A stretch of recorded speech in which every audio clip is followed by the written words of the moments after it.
With success like this, you'd think schools would be rushing to adopt direct instruction. But they're not. At this Sacramento school, teachers started doing this on the sly. The word is across. What's the word? Across. Spell it. A-C-R-O-S. Why isn't this technique more accepted? Well, it is more work for a teacher. First word. What word? Foil. Next word. What These word? drills are tiring.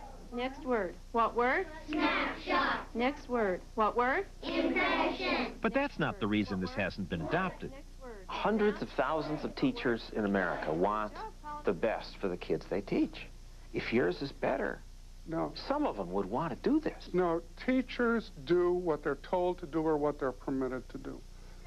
The culprits are not the teachers. The culprits are your administrators, the guys who install this. Administrators resist Engelman's approach because it's old-fashioned. Some say there's too much emphasis on getting the right answer rather than being creative. What number do you end up with when you... Engelman does demand progress be measured. He repeatedly gives tests. Even more politically incorrect, kids are grouped by skill, and only when the whole group masters a subject can it move on to the next. It's all much more regimented. What number do you end up with when you count by 9 3 times? Get ready. 27. All right. Of course, this regimentation works. In California, where education reform has failed again and again, this school and dozens of others raised test scores sharply by using direct instruction. So what did the state do? Adopt it statewide? No, it stopped using the technique.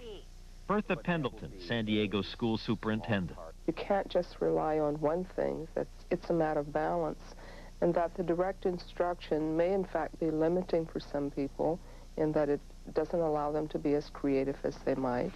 How would it make people less creative?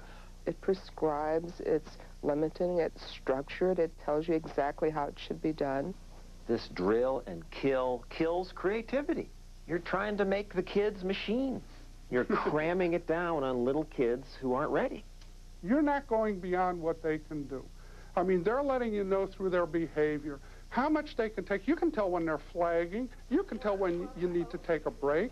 We're not going to do stuff that's wrong for the kids. Come on. They're going to resent reading later. They're going to hate math, hate education. We've followed them up.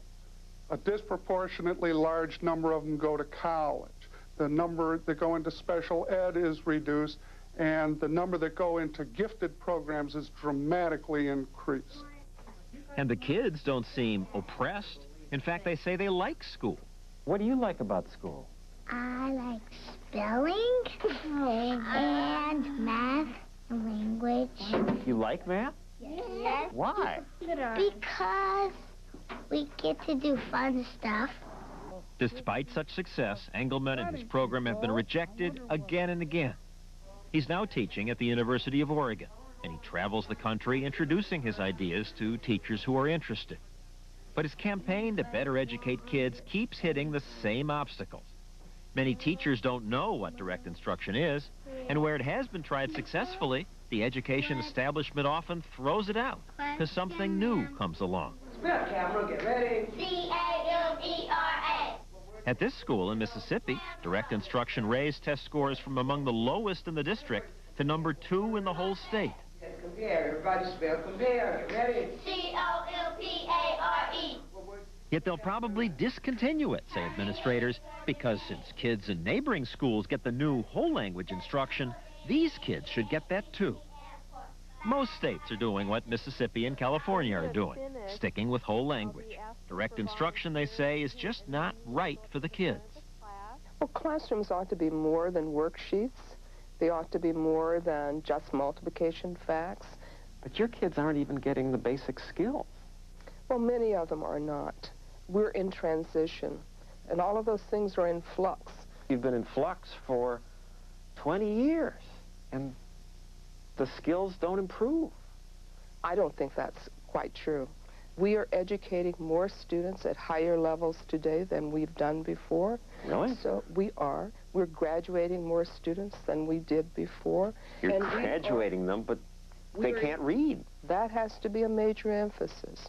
But it's got to be reading plus and reading for purpose. Engelman's ideas just aren't fashionable. Well, so I can write it down like that. You've had a frustrating life. You've spent almost 30 years getting good results. You know, it's easy to feel sorry for yourself. About 7, 8 years ago, I was going to quit.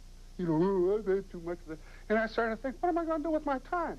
I'd like to thank you very much. Thank you. Have a little chalk. So the best thing I could do is just do this. And I figured it's a fight worth fighting. Well, you guys are wonderful. They did a good job, didn't they? Let's hear it for these guys. Yay! Yay! Okay. John, whole language, one of the reasons that learning by rote, which is the way I learned, was stopped, is because kids learned to read, but they didn't comprehend. And it was shown that rote learning didn't encourage them to read. Well, that was the theory, and whole language would teach them to read and they'd comprehend more. And it was a reasonable theory. Makes sense to me. But it didn't work. That the kids, it turns out, were comprehending more with things like direct instruction. And we've had enormous failure. And normally when you have failure, you have competition. Are you sure it's enormous failure, or are you prejudiced? Well, look at California.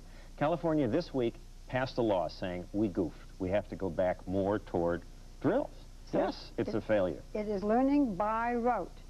They have to learn the basics before they can move on to comprehend.